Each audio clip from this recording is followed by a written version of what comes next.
E vamos, com o governo, garantir creche, saneamento, educação básica, saúde, segurança. O outro capítulo, reforma administrativa.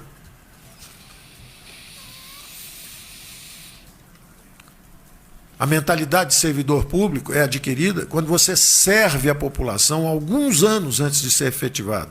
Não é só porque fez um concurso, entrou e agora pode chutar todo mundo, maltratar, botar uma estrela de autoridade. Nós não queremos isso.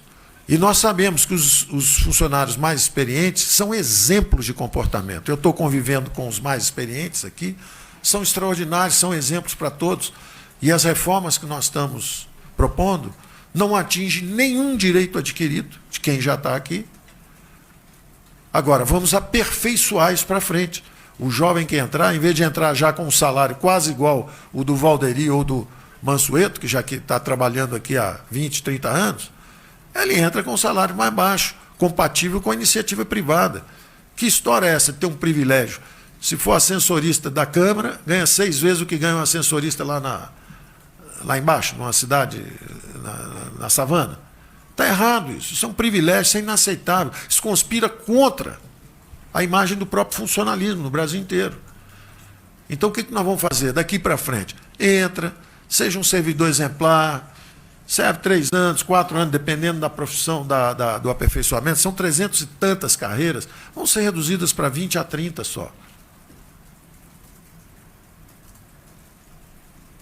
E tem que ter um período de servir mesmo, para ser selecionado. Bom, esse é realmente um servidor público.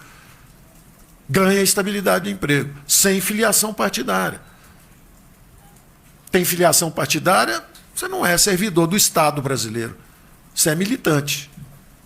Vou dar estabilidade para um sujeito que pode ser militante à vontade, agora não tem estabilidade, é igual qualquer um de nós. Nós também temos partido, todo mundo anuncia, faz o que quiser. Agora estou mexendo com recurso público, estou com carteirinha de partido, peraí, estabilidade de emprego exige, é como as Forças Armadas também, eu sou um servidor do Estado brasileiro, não é do governo A, governo B, governo C. Então isso é um aperfeiçoamento inspirado por eles mesmos. Eles são a referência. Os melhores funcionários públicos são as referências para as reformas que nós estamos propondo. Evidentemente, estudamos também o sistema na Inglaterra, nos Estados Unidos, na Alemanha, na França, e estamos propondo essas mudanças para a frente. Como 40% estão se aposentando aí nos próximos 5, 6, 7 anos, já aconteceu particularmente conosco no INSS, houve alguns milhares que se aposentaram, e foi tudo digitalizado, e 97 serviços, pelo menos 92 já são totalmente digitalizados. Houve um aumento enorme da produtividade e uma valorização dos servidores que ficam, que são os que têm estabilidade, são os que têm ainda o aumento automático, isso tudo que nós não queremos que sejam as novas gerações tenham esses privilégios. Porque hoje, à luz das finanças da República, são privilégios. Só que nós estamos reconhecendo como direitos adquiridos lá de trás. Mas queremos mudar essa mentalidade para frente. E contamos exatamente com o comportamento exemplar dos atuais. Não é fácil. Eles mesmos estão ajudando a formular a reforma da Previdência, que os atinge, as reformas da carreira no futuro. Então, essa dimensão da reforma administrativa também está pronta e, evidentemente, submetida ao Congresso. O Congresso pode mexer à vontade. O que nós fizemos, ao contrário de pacote, pacotão, não sei o quê, eu até brinco, não é um pacote, são alguns pacotes. Então, não tem problema. Quer chamar de pacote, então chama. Chama de pacotes. Porque são alguns, não é um só, tem várias embalagenzinhas. Eu não gosto porque eu acho que ela não reflete o nosso espírito. O nosso espírito é um espírito de uma agenda de transformação para o Congresso brasileiro. A classe política se debruça sobre isso, mexe, altera. O pacote é de outros tempos, quando você baixava e estava aprovado na marra. Não tem nada disso que nós estamos fazendo. Nós assistimos, na reforma da Previdência, tirar o BPC, tirar o rural, e aplaudimos o resultado democrático. problema nenhum. Como assistimos agora ao Senado voltar com estados e municípios e colocar dentro. E estamos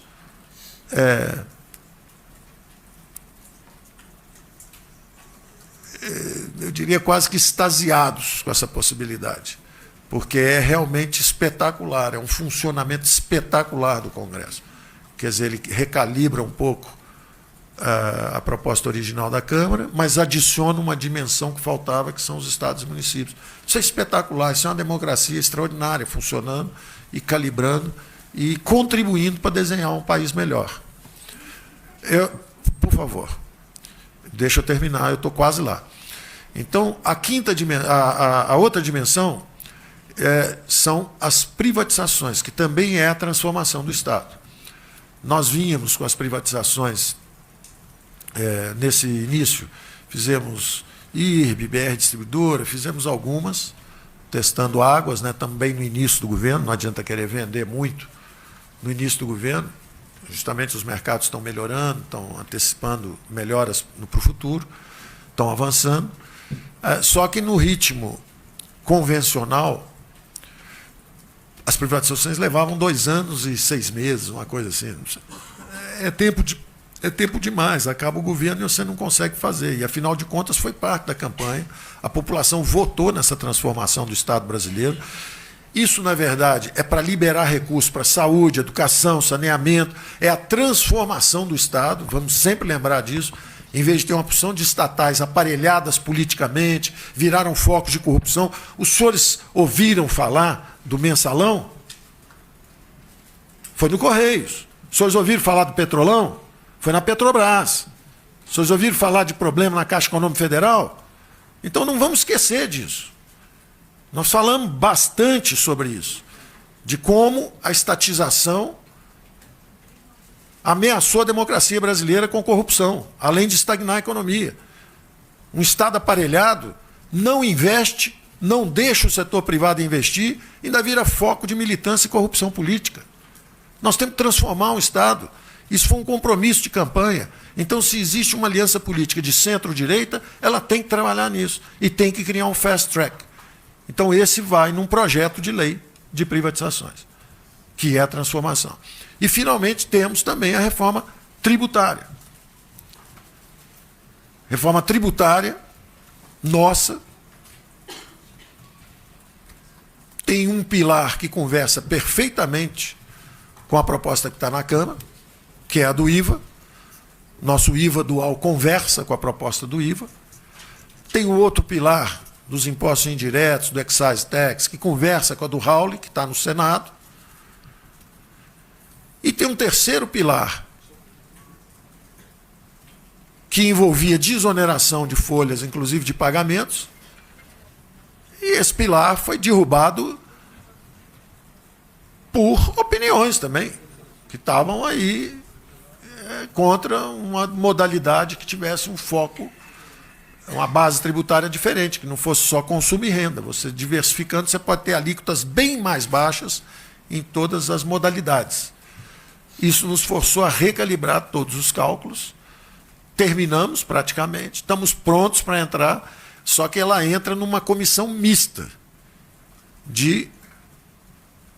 do Congresso, da Câmara e do Senado. Mas ela vai conversar e ela vai progredir, e nós acreditamos também que vai ser um trabalho bastante profícuo.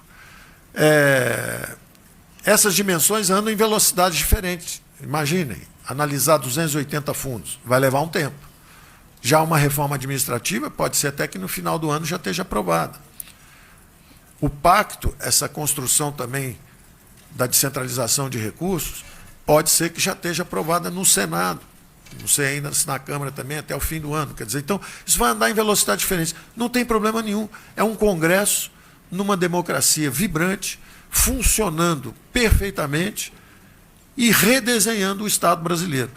E sempre repetindo, essa reforma do Estado prevê uma transferência de até 500 bilhões de reais para estados e municípios ao longo dos próximos 15 anos, de forma a garantir, assegurar a melhor execução de políticas públicas, garantir os serviços públicos essenciais de saúde, saneamento, educação, segurança para a população brasileira.